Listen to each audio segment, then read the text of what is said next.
Hey, what's going on, y'all? Welcome back. This is I think week 3 of our sprint here. Let me fix my camera so that I'm all the way in focus here.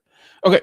So, we're on week 3 of the sprint, and I think people are starting to kind of get it, but well, let me start from the beginning because that's always a good place to start, isn't it? So my goal is I want to get you guys creating videos for your own product or service or your business. Um, and in order to do that, I've designed an entire community based upon creating content to drive business. Now, the difference between creating content as a business owner versus creating content as a content creator um, is pretty vast. Now, the best content creators have a strong business model underneath it, and so as you get more serious about it in the content creator space, um, you start changing your approach a little bit. But I'm trying to teach you how to record content as a business owner from Jump Street. All right. And so my goal is to teach y'all the basics of this so that you can start recording your own stuff. The opportunity that's available right now is um, we have more social media platforms that are popping up by the day, and almost every single one of them, if it's not led by video, is building out a capacity to be led by video. What that means for you as the business owner, entrepreneur, is you have more lanes to engage your audience, more ways for your audience to meet who you are and see that there's a human being behind the brand. Um, because as we start getting further and further away from the traditional model of television ads, um, people are starting to push hard against the idea of your basic ads.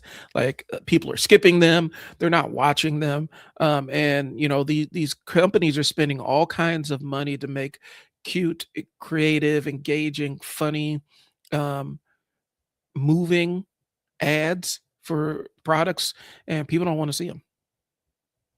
They just don't.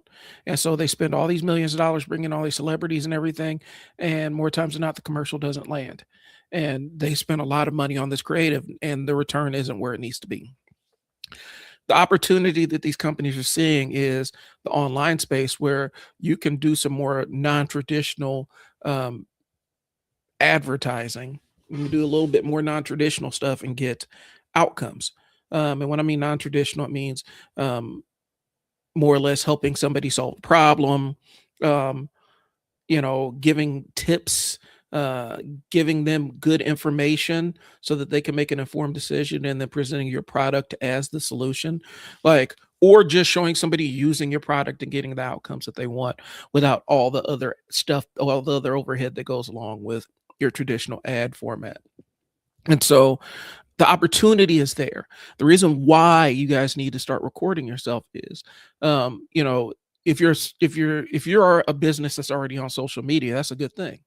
But you have a fantastic opportunity because this stuff is free. Like to create a video and post it online is free. It doesn't cost you anything. It doesn't cost you anything but a time investment. And I think the thing that people are missing out on is that free time investment right now is probably not always going to be a free time investment. Eventually, once they figure out how to monetize the concept of people posting on their platforms, they 100% will. They will. But so there's so much competition in the space right now, it makes it hard for them to come up with a business model where people pay to post. But it's coming. Um, you already see it on X or whatever, um, where you pay for their little badge or whatnot, and it gives you engagement. And I do think this probably does a little bit with your visibility and stuff on X. So I'm saying all that to say this: the reason why you need to start recording is all these social media platforms are prioritizing video, and if they aren't doing it yet, they're building out the infrastructure to prioritize video. The reason why video is because videos are easily consumable. You don't have to bring a lot to watch a video, if that makes sense. Um, and so when we're talking about engaging people, you could literally just record a video and they don't have to really turn their brain on or anything, and then it can absorb what you're saying to them. Um, I create all kinds of content. I've done newsletters, websites, social media posts, carousels, all the other stuff. But right now, the the easiest one to get into is video if you're trying to get in front of people. All right. So I'm saying that to tell you this. In my community, I have a 3-day sprint. And that sprint is designed to give you an MVV, which is a minimal viable video. Um, and we normally start out with a prompt for the week. And this week's prompt is something you wish your customers or clients knew before they hired you. And so that's the prompt to get your wheels turning in terms of how we're going to create what kind of video you're going to create for this week. But I do need to make some alterations to the way that we're doing the sprint. Because I took a look at it and realized that despite my best efforts, the sprint and the stuff in the classroom wasn't necessarily aligned. Um, and my intention was you would do the sprint to get comfortable, and then you would kind of shift over to the classroom section where I have it more structured out. But I realized in order for people to get the best out of what I'm trying to teach, there needs to be some alignment between what I'm doing in the quick run startup sprint thing and what's in the classroom. And so we're going to be changing what the 3-day sprint looks like to match kind of what is in the classroom. Now, the classroom, I'll be honest with you, it contains a lot of like not boilerplate, but really basic information in terms of lighting, audio, camera placement, and all the other stuff. But then towards the end of it, it goes into the thought process of creating a video. And so we're going to talk a little bit about that today and what's different and what I'm going to be changing moving forward. All right. Okay. And so what I've seen is people are watching and they're excited about the concept of, hey, let's do a quick sprint. Let's get the pain of recording your first video over with.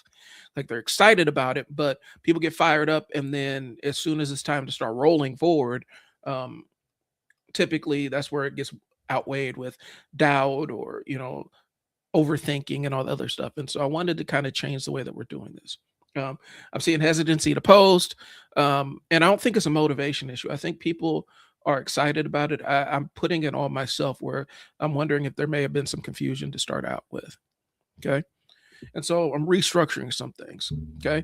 The classroom is where we get our depth. And when I'm talking about classroom is in the content to cash machine school community that's available, where you get access directly to me so you can pick my brain as you're creating your first video for your business, product, or service.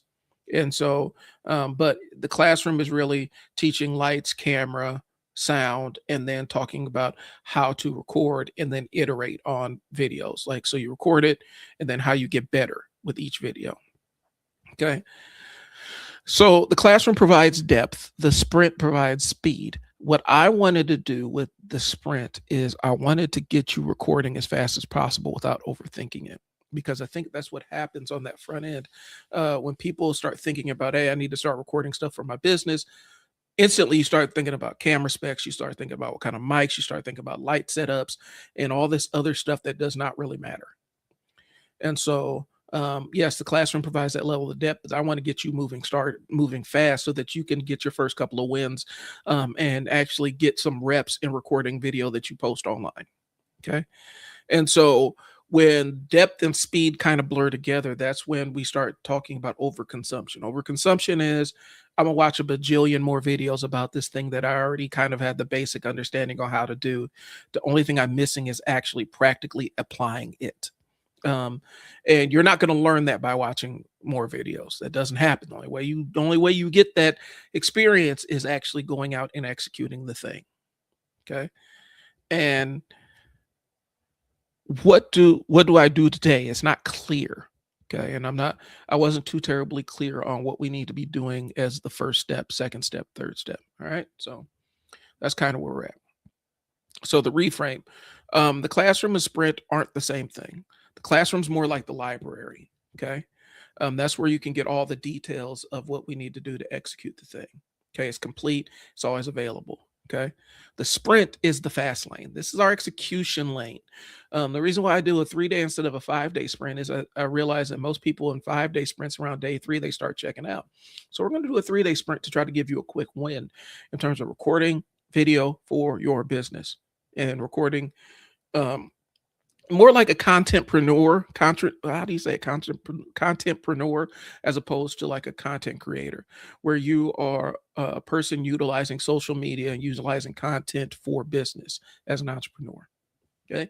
So the sprint is your execution lane. It's narrow, it's time bound, and it's really outcome driven.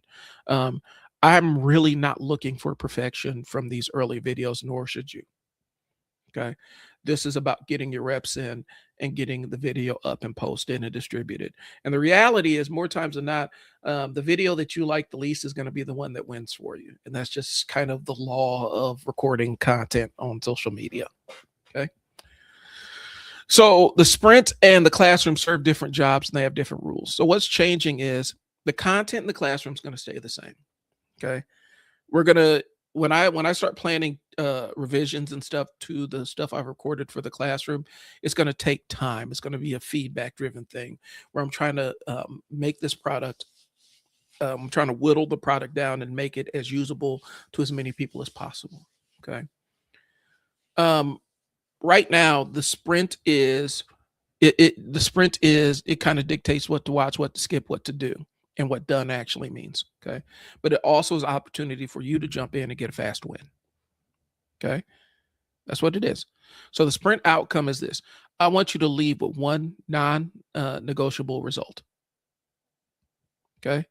And by day 3 of the sprint, I want you recorded, reviewed, posted. That's it. Videos recorded, reviewed, and posted. I left out edited. We're not doing editing on this first run. We'll do self edits. We'll edit before we go into camera, but the editing piece, we're not going to include that. I'll include that in a later package, because the hang up that people get into, especially when we start talking about editing software and the learning curve that comes along with that, is you get hung up forever. Because I've got so many videos sitting in my editors that I've overthought to the point where it just sits there and nothing happens.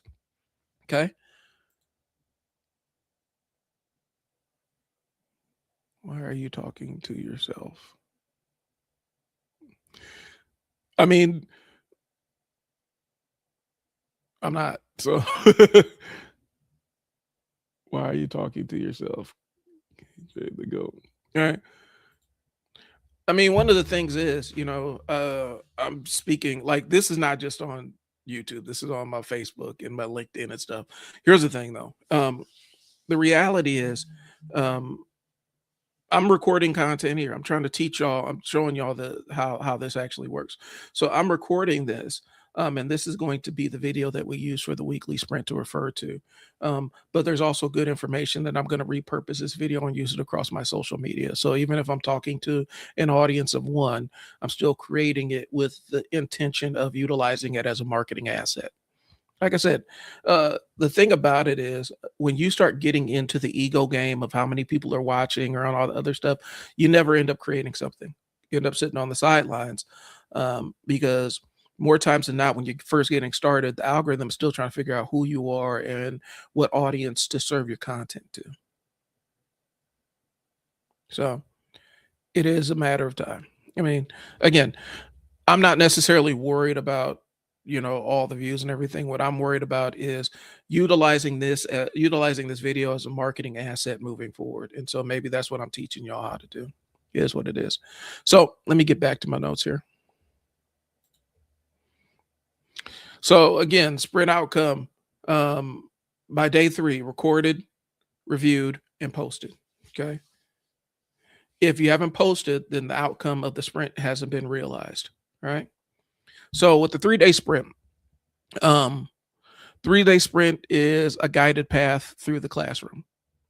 It's not exploring, it's not catching up. It's just following the lane so that you can have something tangible by the day 3. Okay. So day 1, this is your setup and permission. The theme is good enough. All right. That's what it is. Your goal is to remove the hesitation so that you can get into the creator space, get into that creating mind frame. All right. Without overthinking it. Okay. So this is where we're going to pick the device. This is where you're going to do a lot of the framing of yourself. We're going to focus on, killing the obsession with gear, I want you to start with your phone if you don't have anything else. Okay.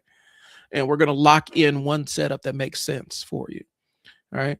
And so the idea is we're going to build out the reps. And we're going to build confidence before the performance. So the completion criteria, you pick one device. By the end of day one, is picking one device, getting your camera set up, getting your location chosen, and framing your shot. That's what we want to do on day one. Okay. Day two, this is going to be the basics. We're going to make the video. Okay. So we're going to go with the lighting that just works, the audio that just works. We're going to do simple stability. These are all things that are in the classroom. And we're going to record your first minimum viable video. Okay. And so this is where we're going to focus on getting the lighting, background visual, the lighting, the audio, the camera lined up, you frame correctly, and then getting the minimum viable video. This is also where we're probably going to be doing our scripting here. And I have a breakout of how we do the scripting, and it's all over the classroom and the page, but I will repost it in the comments as well so that you can kind of see what that looks like. Okay. And so you can see what the scripting looks like. Okay. And so the completion criteria for day two, your lighting's fixed, your audio's tested, your stability's locked, and you've done recorded your minimum viable video. Okay. Recording is required. Posting is optional at this point. Okay. Day three, this is we're going to review, post, and iterate. Okay. The goal is to publish. We're going to review and iterate. There are support threads where you can get feedback for your videos. Okay. The focus for day three is we're not tweaking, we're not learning, we're posting the thing. Okay. And so if we need to reshoot, we can. But the completion criteria is watch once, fix one thing in the video, and then post it publicly. I don't care how many different things you see that are possibly wrong in the video. Pick one that you want to improve on and post it publicly. And then you share the link in the community. And that's where we can provide the feedback. That's where I can pat you on the back for getting your first minimum viable video recorded. All right. The idea is I want to remove the decision fatigue. There's so many different steps and layers and nuances to it. That's why I normally pick the prompt for the week for you guys so that you guys aren't having to think about what kind of content you need to create. I want to get rid of the decision fatigue. I don't want you to get caught in the cycle of thinking. Okay. And this builds your taking action muscle. It builds your ability to execute. It builds your execution muscle. Okay. And so the sprint is the start. The classroom is where we improve the thing. Okay. So the classroom is really a reference tool for you to go back or review and figure out your lighting and figure out your audio and stuff like that. It's kind of a refinement tool. I'm constantly adding things to the classroom because there's even now, I just really launched it a couple weeks ago, but there are things that I need to add and sections I need to add in there so that you guys get the most out of it. Okay. The classroom is the thing that gets you better. It gives you the framework to do your repetitions. Okay. And so we're going to iterate instead of restarting. And so when I say you watch your video, you pick one thing that you want to, when you record your draft, you pick the one thing that you don't like. And that's what you fix and nothing else. And then the next video, you pick one thing that you don't like and that's what you fix. And that's it. The idea behind that is a lot of times when we record videos, if we're seeing ourselves talking on camera, when we play it back, we're going to see all the things that we don't like, and you can get in the weeds trying to remove every single thing. So pick one thing that you don't like and fix it, and then record the video again on day three. Okay. So this is not a pivot. This is just me refining and making sure that the 3-day sprint aligns with what we have in the classroom. Okay. And the goal is having outcomes. We're trying to get you guys to actually start recording the videos and not just watching and consuming more stuff. So the rule going forward is don't skip ahead and execute. The idea is I want to get you guys started recording these videos so that we can have a framework of repetition, a body of work that we can go back and review, and you can watch yourself get better step by step by step. It's not It doesn't come overnight. A lot of times getting comfortable on camera is something that you just got to do. It doesn't happen to you quick. Um, I've seen like when I was working with Fearless on his stuff, he is a rare client. He was a rare client. When I sat there and taught him how to do a live stream and set up his own live stream, he went 100% in, and he said, "I'm gonna do 100 days of live streaming." So he shortened his learning curve by a lot, and he squeezed in a couple years worth of live streaming into 100 days. And because he did that, he shortened that learning curve a lot. Okay. And so that's what I'm asking. But more times than not, most people don't have that. They don't have that drive. Okay. So let's review. All right. Day one, this is when we're getting all of our basics laid out. Okay. Sorry, I'm typing something in here.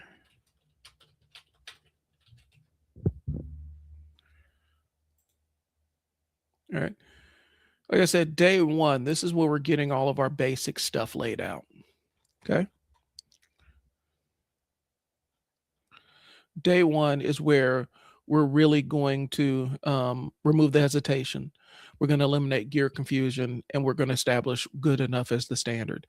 And so we are getting rid of perfectionism. We're getting rid of gear paralysis, and we're getting rid of waiting to feel ready. Okay. We're going to talk about what good enough really means. We're going to pick our device, and we're going to practice framing ourselves in that device. Okay. The idea is decision making, not execution. Right. We're going to lock one setup, lock that in, and say, this is how we're going to record this. This is the setup, the camera placement, and stuff like that. This is the background I'm going to use. We're going to figure all that stuff out on day one. Okay. So your actions on day one is to choose one device, whether it be a phone or a webcam. I'm partial to webcams, but phones work great, especially if you're not utilizing a computer-based setup. Phones can work amazing. Okay.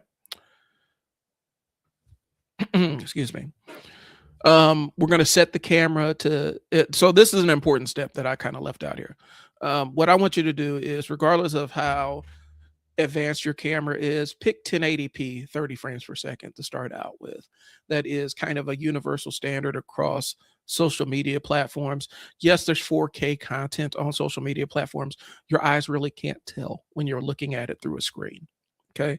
And 30 frames per second is that's the standard for recorded content on social media. Video games and sports and stuff are going to have a higher frame rate. But 1080p 30 FPS, that's what you want to set it at. Okay. Turn on your guidelines.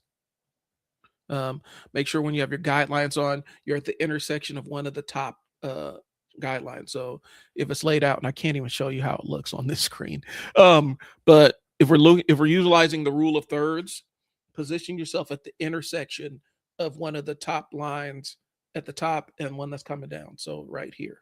All right. You want to put yourself right there. Okay. And select one recording location that you guys want to reuse. That's going to make life a little bit easier if you always have one place that you reuse. All right.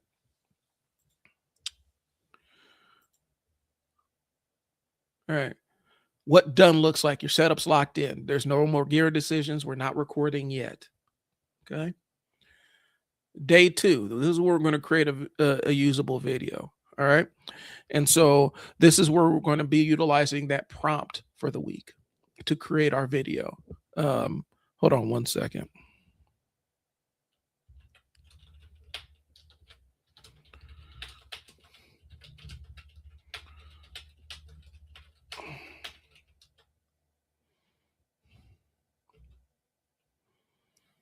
All right.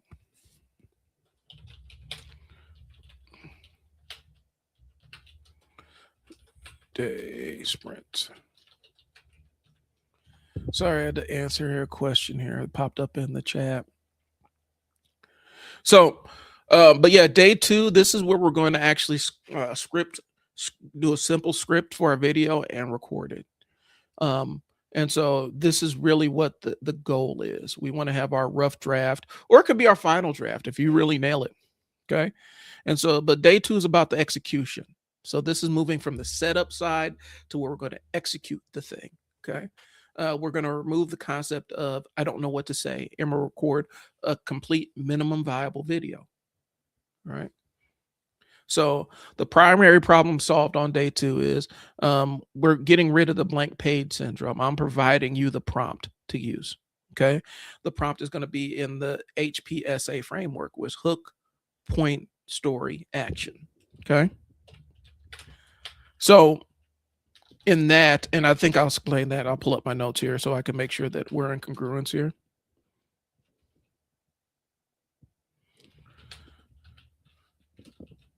But with that, when we're scripting it out, I want to keep it as simple as possible. I provide you the hook slash the prompt to start writing, or to start writing your script. Okay. And so like today's prompt for this week's sprint is this.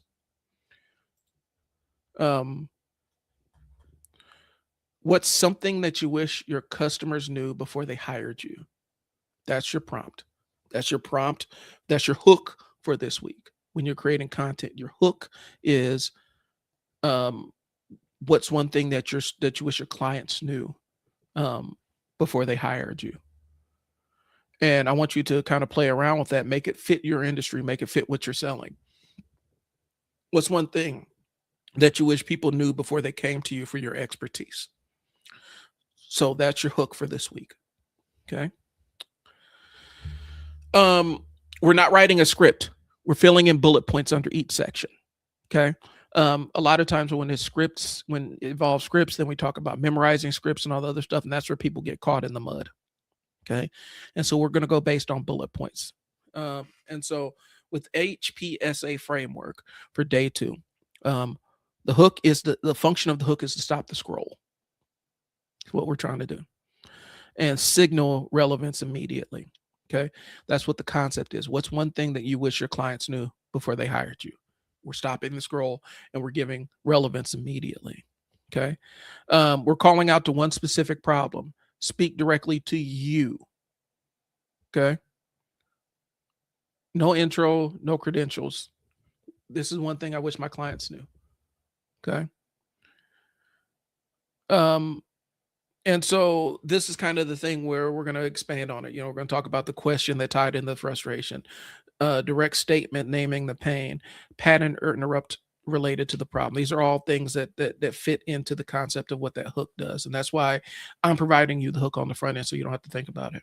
Okay. The hook needs to be one sentence. And if it needs setup, it's not a hook. If you got to preface it and explain context and stuff like that, it's not a hook. Okay. Next. Sorry, I'm juggling between like 5 different slides here. The problem. Hook, point slash problem. Okay. We're going to create recognition. We're going to make the viewer feel seen. That's what the function of this problem is. Okay. We're going to list one problem only and describe the consequences of not fixing it. Okay. What's one thing that I wish my clients knew? And this is why I wish they knew this. Because not knowing this thing is hurting them. It's slowing them down. It's preventing them from achieving the outcomes they want. It's wrecking their HVAC system. It's destroying their car. It's something that is impacting their life in a way that they're not quite sure of yet, but they're going to feel a little bit later on. Okay. One problem. Okay. Why this problem keeps showing up, why it's frustrating, why you feel stuck. Okay. We're not offering solutions in the problem section. Okay. And we're not teaching here. All right. Solution, story. This is kind of where we're telling a little bit of a story, or if we're into the problem side of things, this is where we're going to offer our solution. And so our solution here will be take this step, call me today, book a time. This is kind of where we're offering the solution. So we're going to deliver an immediate value. So if it's one thing I wish my clients knew, this is where you're going to actually you're going to lay it down and say, all right, this is what y'all need to know. This is the guts of it. This is why I've created this video. Okay. And we're going to prove competence through clarity. All right. Only one action. So, let's give, when we're giving them solution, only give them one thing that they need to do. It can be done today. No tools, no funnels, no frameworks, none of that stuff. All right. Let's provide a solution first. All right. All right. And this is the part where we really solve their problem. But only focus on one thing. Don't try to have 1,000 different things. And then the action. This is the next step. This is your call to action, guys. This is where you're telling them what you want them to do in order to engage with you. Okay. So direct the next step, tell them exactly as plainly as possible. Fifth was it third to fifth grade reading level. Make it plain. This is called the call to action. What explicitly do you want them to do? Okay. It's aligned with the promise of the video. And so now we could say you can follow for more, DM for a keyword, visit me here, email me, let's book a time and let's talk. We're not stacking all the CTAs and we're not utilizing a whole bunch of pressure language here. Okay.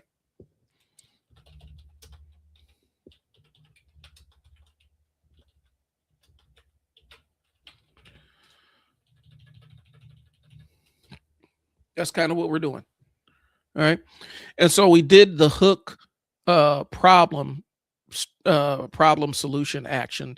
And so now we're going to do hook point story action. Okay. There's two different frameworks at play here, and I don't want to confuse you guys, but they're kind of getting muddy here. Okay. So day 2, we're going to eliminate what we say. The script, the prompt is always that's something I'm going to be posting every single week. Okay. Again, hook, stopping the scroll. That's what that does. We're going to call out one specific frustration. We're speaking directly to you. We're speaking directly to your client, who you're talking to. Okay. And common hook types are going to be a question, direct call out, pattern interrupt. These are going to be things that shake it up. A pattern interrupt is something where they're not necessarily expecting it. Maybe when you start talking, you start midstream of your story. You act like, you've already had the conversation with them and you're just resuming the conversation. Anything that they're not expecting. I've seen people use memes as kind of a pattern interrupt, where they film a viral meme and then they do their own version of it. That's a pattern interrupt. They're not used to it. They're not expecting it. So when they're scrolling, that's going to be something that stops their action of scrolling. Okay. Point. This is going to be the core idea of the video. Frame it as the takeaway up front. There's going to be one clear statement. It's tied directly to the problem and the hook. Simple, practical. It's not theoretical. We got to move away from anything that it requires some level of theory crafting. We're not doing that. It's got to be something that is tangible and straight to the point. Okay. The simplest way to fix that is boom. Simplest way to fix that today is boom. We're not teaching yet. Okay. It's just making the claim. All right. Story. This is where we're going to add a little bit of context. We're going to give a story of somebody that tried it this way and what they experienced, and then they tried it your way and what they experienced. But this is making the point believable. We're going to create a connection and understanding. Story can be a quick personal observation. It can be a common mistake you see repeatedly. It can be a short example of what is not working. Okay. Guidelines. The story has to be short and relevant. It explains why your point matters, and it bridges the problem into the solution. Okay. It's not a constraint or not. It's not a life story. It's not a case study. And if it drifts, we got to cut it short. All right. Keep the story short. Keep the action moving. Last part is the action. Tell this viewer exactly what they need to do next. Okay. One clear call to action. Can be done today. It can either be something that they implement themselves or something they reach out to you to do. Okay. So, you try the step you just explained. Follow me for more. DM me this for this specific thing, especially if you're utilizing some kind of automation feature like ManyChat or something on Instagram. When somebody DMs you a keyword, it sends you their landing page or whatever you program it to do. Okay. One action only. We're not doing multiple CTAs. One call to action per video. Okay. All right. So we're aiming for 90 seconds or less. Okay. Hook, point, story, action. We're trying to keep the hook 10 to 15 seconds, keep the point 10 to 15 seconds, the story 30 to 40 seconds, and then the action, the call to action, 15 to 20 seconds. We want to keep it moving. Okay. So we're trying to knock it out in 1 or 2 takes. Don't feel like you have to get all your words perfect on this thing. The ums and ahs are fine. All right. We're just getting started, is what I'm saying. All right.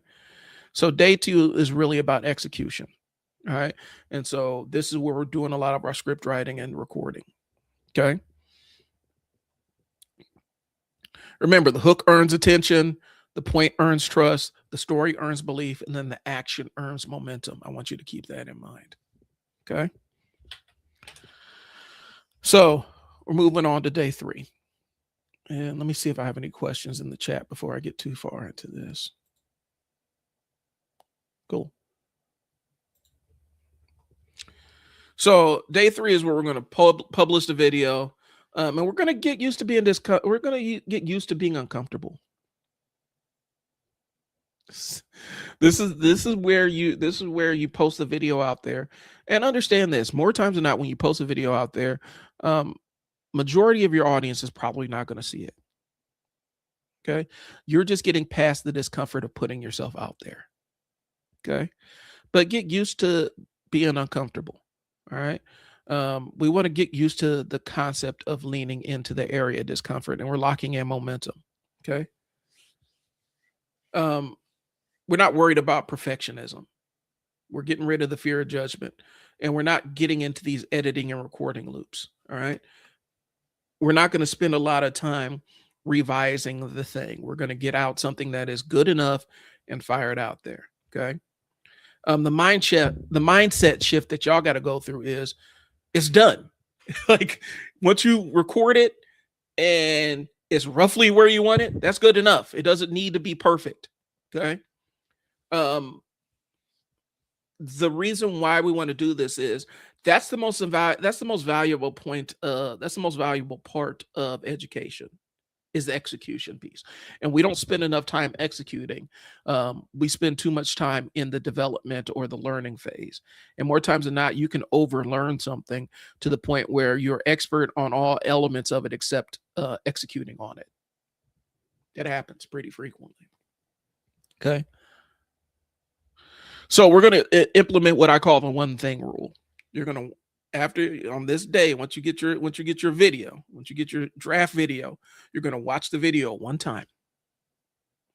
And you're going to pick one thing that you don't like. And then you're going to fix it by re-recording it. And then you're going to post it. That's it. I don't care if you see 10 things. You're going to pick one and improve on that one major thing that's bothering you the most. Okay. This also gets you into working on deadlines that you give yourself, where you have a product that you want to launch. I got to get this video out today. And hey, it's not perfect, but it's good enough. Let's get it posted. All right. So watch the video once, fix one thing, and then re-record it and post it. All right. The reason why we do the one thing is it prevents overwhelm. And it keeps your momentum moving forward. All right. And it trains you to be decisive. What's important? What is the most important thing? Did my call to action not really hit? Then I'm going to fix that, and everything else can go by the wayside. Okay. Now, when you choose your one, look at it like this. Let's look at some of the structural things. Is your face clear? Like, is the camera focused on you? Can you hear every single word? Does the message make sense? Let's start there, and then we start playing around with other things. Okay. We're going to pick your platform of choice, probably where your biggest audience is. We're not going to do hashtags. We're not going to do editing besides that one fix. Okay. The standard is we want to have it clear, audible, and that's ready at that point. People will watch a bad quality video but they won't watch a bad video or bad audio. So your audio is probably your most important concern. Okay. So day 3, watch the minimum viable video once, apply the improvement, post publicly, and share the link in the community. And you'll see where I'm talking about in the community. There's a place for us to post videos. Okay. The reason why I want the community, because it allows me to jump in and, hype you up. Shoot, I mean, you made a video. You're a step ahead. You're a step ahead of most people. Like, if you're making videos for social media, you're ahead of most business owners, because most people aren't doing it. Okay. And then we get to used to the idea of what live looks like, and what done looks like. Okay. Sprints completed. Now you get a chance to sit back and watch the analytics and see where your video goes. That's it. Okay. Posting's the win. That's what matters. I want you to win. I want you to get your win by posting the thing. Let's post the video. Let's not wait. Let's not drag it out. Let's not overthink it. That's what the win is. I expect you to be uncomfortable. That's the only way you get better, is leaning into your discomfort space. If you're 100% comfortable doing the thing, you're not stretching yourself. Okay. Lean into your discomfort. And the first video is a starting point. It's not the showcase. It's not it's not the end all be all. It's not everything it's not the totality of everything you're doing. It's just the first video. It's the first step. It's your first repetition. We're going to have plenty more. All right. You don't get better to post. You get better by posting. Okay. It's not a one-time event. It's an ongoing occurrence. Okay. So the sprint starts the habit, the classroom refines the skill, and consistency compounds the results. All right. That's what I got, y'all. So I'm going to be going through here in the classroom and in the community and changing a lot of how I do my wording of the 3-day sprint so that it aligns more cohesively with what we're doing in the classroom. If you have any questions, hit me up. You can either hit me up on the paid community, hit me up on the free community. If you want to get started, don't hesitate. Give me a shout, drop a comment, shoot me an inbox or whatnot, and then we can get started with, getting you in the community so we can get you started recording.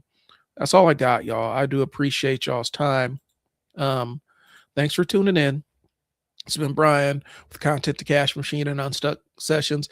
The prompt for this week is something you wish your customers knew before hiring you. That's what we're doing. I will talk to y'all later.